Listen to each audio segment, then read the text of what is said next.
that was section verses 1 through 11. And now we're going to move on to section verses 12 through 24. And in process of time, the daughter of Shuah, Judah's wife, died.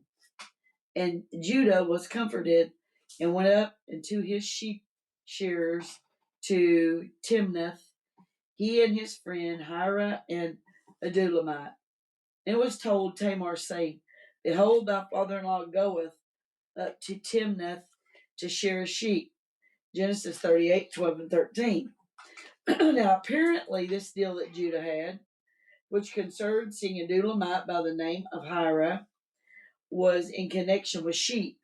They were raising sheep and must have had a tremendous flock together.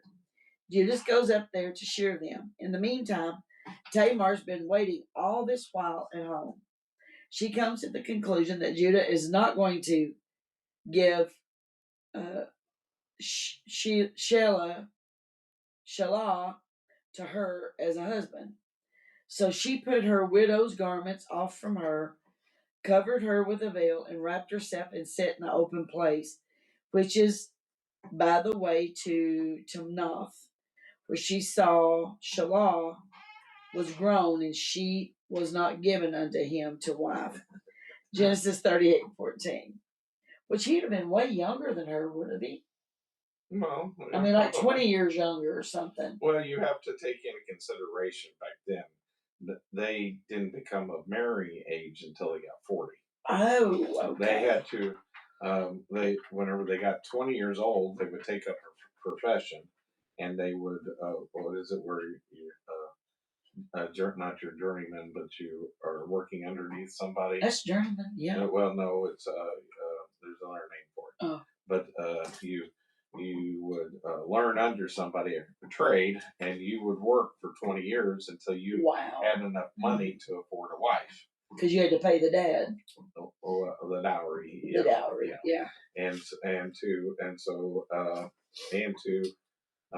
you usually had older brothers and that sort of thing. So he may have been of age, but he wasn't. He wasn't established. So if he was 40, she's probably 60. No. See, that's the other misnomer. See, the oldest brother probably married somebody about his youngest brother's age. Okay. So that's the misnomer there, or younger. Right. Well, Shelah was, of course, the third son of Judah, and Tamar sees that Judah doesn't intend to give her to him as a wife. So she takes action.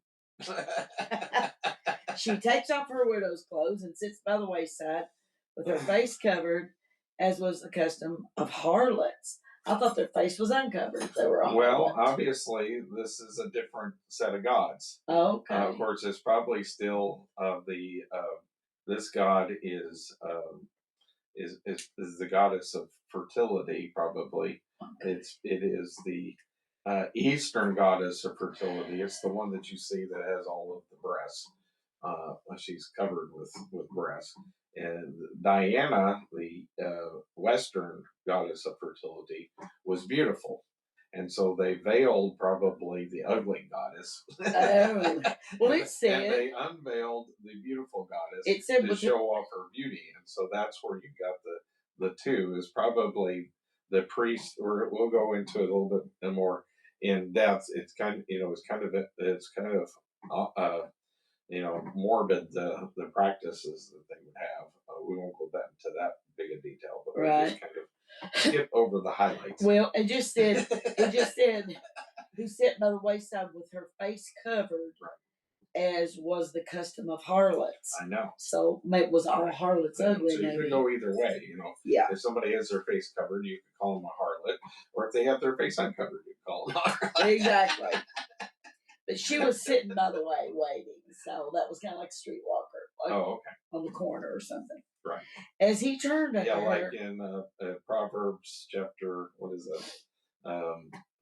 It talks about the harlot in Proverbs chapter 3, is it? I don't know. That she is standing by the way, and her lips are like honey. Yeah. and she has sweet words come in. My husband has gone on a trip, and she's her bed enticing leads to hell. Yep, yes. Yeah. That's what it means, I guess, in the way is she was on the corner. Yeah, she was on the corner. It says she was sitting.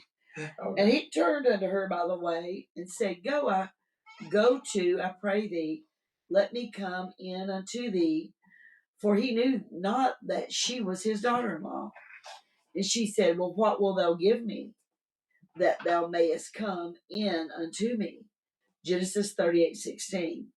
Now we get a picture of Judah here. He had a proposition for the Canaanite woman, Shuah's daughter. And now he does the same thing with Tamar. This was a very black picture of an ugly story that we have here. Judah thought that she was a harlot. She saw the opportunity of taking advantage of him, and she did it. He said, I will send thee a kid from the flock. And she said, Wilt thou give me a pledge till thou send it? And he said, What pledge shall I give you? And she said, Thy signet, and thy bracelets, and thy staff that is in thine hand. And he gave it to her and came into her, and she conceived. Well, all them women just conceived right off the bat, didn't they? Yeah, the Canaanite women boom, boom, boom. conceived like that. Yeah. But the Hebrew women, they had trouble. She's every time, and he lay with her, and she conceived, and he lay with her, and she conceived, and they must have thought their fertility god was working. Yeah, I bet. And she arose and went away and laid by her veil from her, and put on the garments of her widowhood. Judah sent a kid by the hand of his friend Adullamite to receive his pledge from the woman's hand, but he found her not. Genesis 38:17 and 20. Judah sent his friend into the town and said, I'm looking for the harlot that's here. Then he asked the men of that place, Where is this harlot that was openly by the wayside? And they said, There was no harlot in this place. And he returned to Judah and said, I can't find her. Also, the men of the place said, There was no harlot in this place. And Judah said, Let her take it to her, lest we be shamed. Behold, I sent this kid, and thou hast not found her.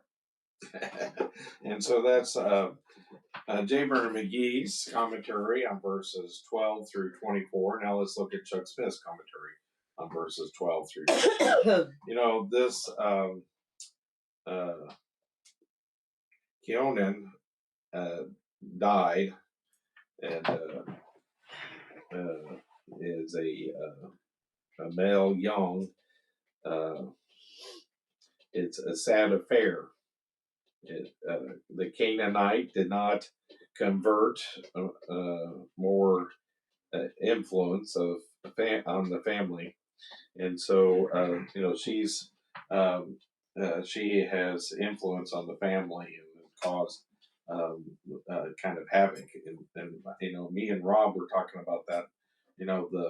That's what happened before the flood. Is the line of the Shem line married the Canaanite line, and then it got to the point where only Noah was the only good person left. Yeah. And so we see this happening over and over again in the Bible. Yeah. The women are drawing the men away.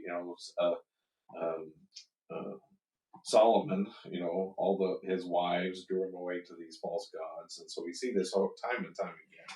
The Judah gets over her quickly, over this Canaanite woman, harlot.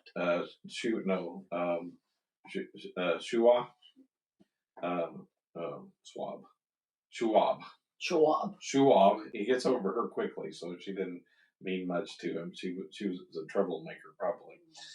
Shelah, now a man, takes it into, and she takes it into her own hands. We see here, the temple prostitutes, they married women.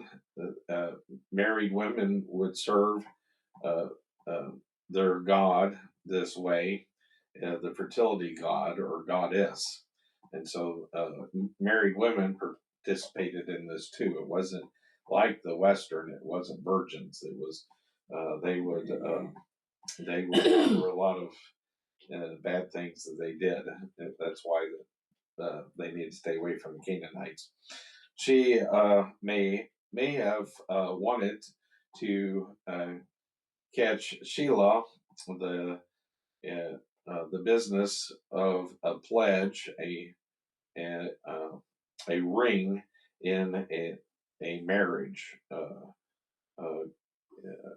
it comes back to this, a pledge, guarantee of the promise. Uh,